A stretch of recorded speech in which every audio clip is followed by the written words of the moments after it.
Assalamualaikum warahmatullahi wabarakatuh. Saya Navalia Ningtyas, NPM 1951020391. Di sini saya sebagai pemateri pertama yang akan menjelaskan mengenai lembaga keuangan internasional. Lembaga keuangan internasional adalah lembaga yang telah ditetapkan oleh lebih dari satu negara dan merupakan subjek hukum internasional. Pemiliknya atau pemegang saham umumnya pemerintah nasional, meski lain lembaga-lembaga internasional dan organisasi lain kadang-kadang sosok sebagai pemegang saham. Lembaga keuangan dalam dunia keuangan bertindak selaku lembaga yang menyediakan jasa keuangan bagi nasabahnya.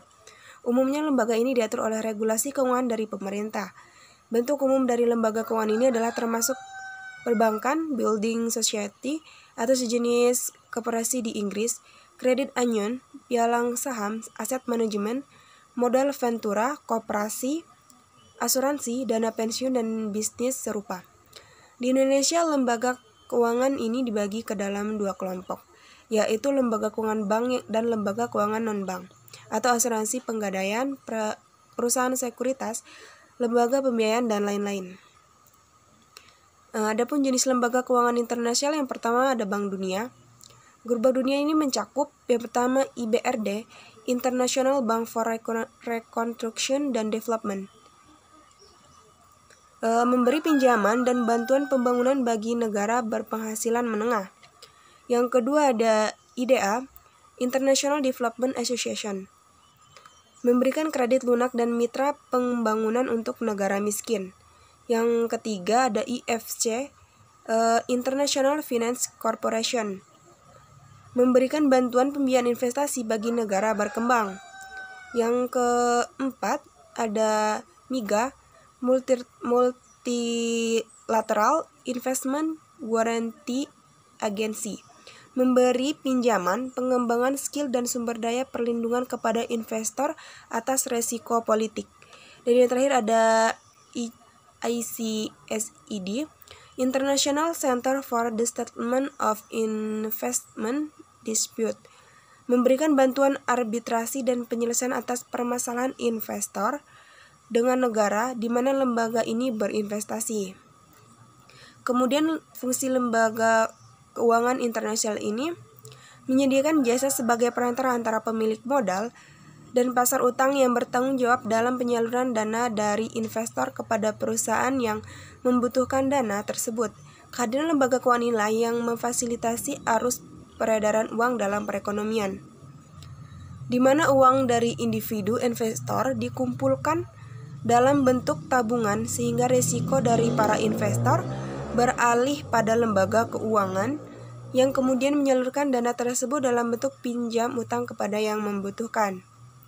Kemudian tujuan lembaga keuangan internasional yang pertama, membantu negara-negara Asia khususnya dalam mengkoordinasikan kebijakan dan rencana pembangunannya dengan tujuan antara lain menyehatkan perekonomian dan meningkatkan ekspansi perdagangan luar negeri.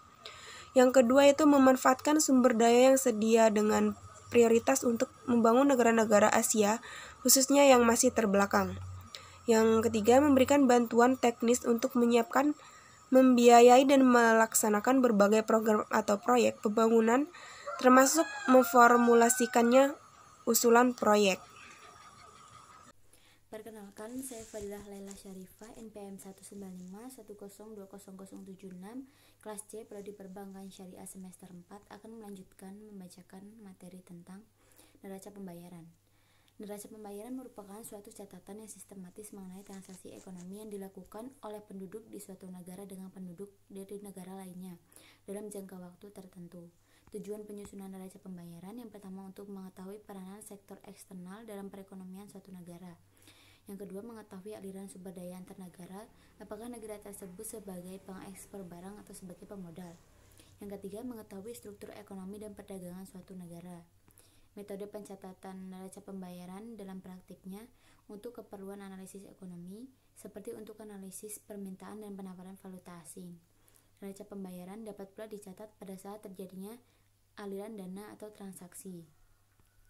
Struktur neraca pembayaran dilihat dari strukturnya. Neraca pembayaran ini dapat dikelompokkan menjadi dua kelompok besar. Yang pertama yaitu transaksi berjalan dan transaksi modal. Yang pertama, transaksi berjalan, meliputi perdagangan barang yaitu ekspor dan impor.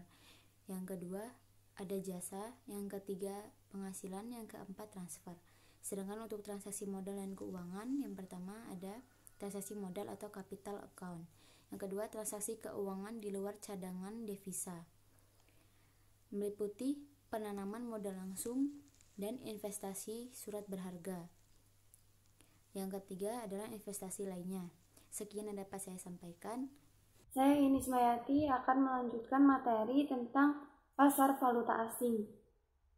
Pasar valuta asing merupakan suatu pasar yang mempertemukan pembelian dan penjualan mata uang asing. Adapun fungsi dari pasar valuta asing adalah untuk transfer daya beli, penyediaan kredit, dan mengurangi resiko valuta asing. Peserta dalam pasar valuta asing ini terdiri dari yang pertama, dealer falas, bank dan non-bank. Dealer falas bank-bank internasional sering berfungsi sebagai market atau pasar. Mereka senantiasa bersedia menjual dan membeli falas yang mereka khususkan.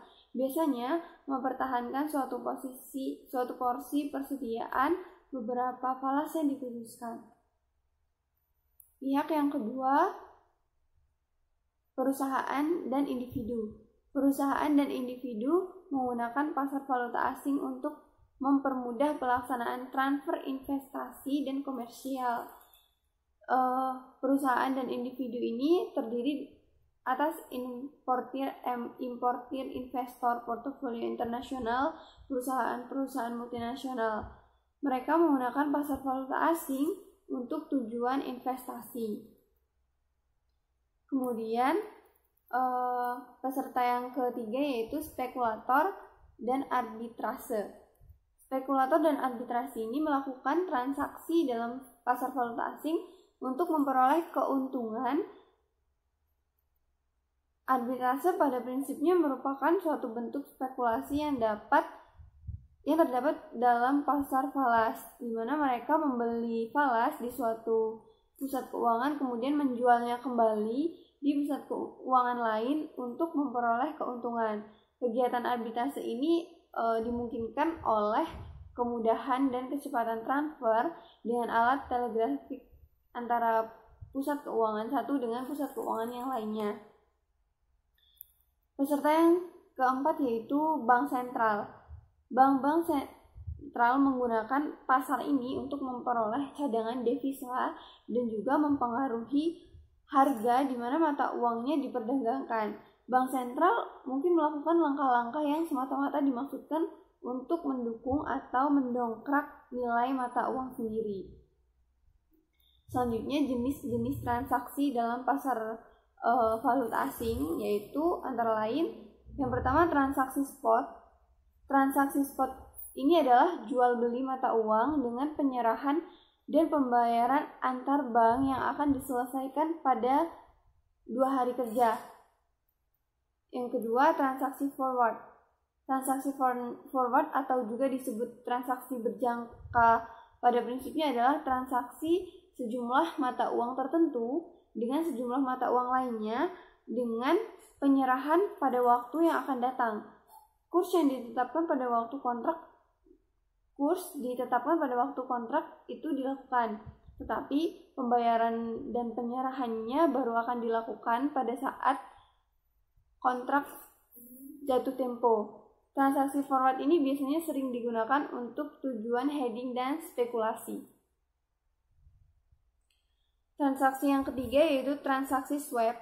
Transaksi ini dalam pasar modal, dalam pasar valuta asing antar bank adalah pembelian dan penjualan secara bersamaan sejumlah tertentu mata uang dengan tanggal valuta atau penyerahan yang berbeda. Selanjutnya mengenai kurs dan kuotasi valuta asing. Kurs valuta asing adalah harga suatu mata uang yang dinyatakan dalam mata uang lain, sedangkan kuotasi atau quotation valuta asing merupakan suatu pernyataan kesediaan melakukan transaksi jual beli valuta asing pada suatu kurs yang diumumkan. Kuotasi ini dapat dilakukan dengan cara yaitu Yang pertama, langsung atau direct quotation, yaitu cara penentuan kurs suatu mata uang di mana satu mata uang asing digunakan untuk menilai mata uang lokal. Oleh karena itu, hal ini menuntut metode direct quotation. Unit mata uang asing senantiasa tetap terhadap mata uang lokal. Yang kedua, dilakukan dengan cara tidak langsung atau indirect quotation. Ini penentuan kursnya berdasarkan quotation. Indirect quotation ini kebalikan dari direct quotation, yaitu penentuan kursnya di mana unit mata uang lokal digunakan untuk menilai mata uang asing. Dalam indirect quotation ini, unit mata uang lokal selalu tetap terhadap mata uang asing. Cara yang ketiga yaitu USD quotation. Dalam transaksi falas internasional, USD selalu dijadikan sebagai mata uang referensi dalam penentuan kurs mata uang asing lain. Kemudian margin trading di pasar valuta asing. Margin trading adalah transaksi jual beli valuta asing yang tidak diikuti dengan pergerakan dana. Yang diperhitungkan sebagai keuntungan atau kerugian adalah selisih bersih antara harga jual atau harga beli suatu jenis valuta asing yang bersangkutan pada akhir transaksi.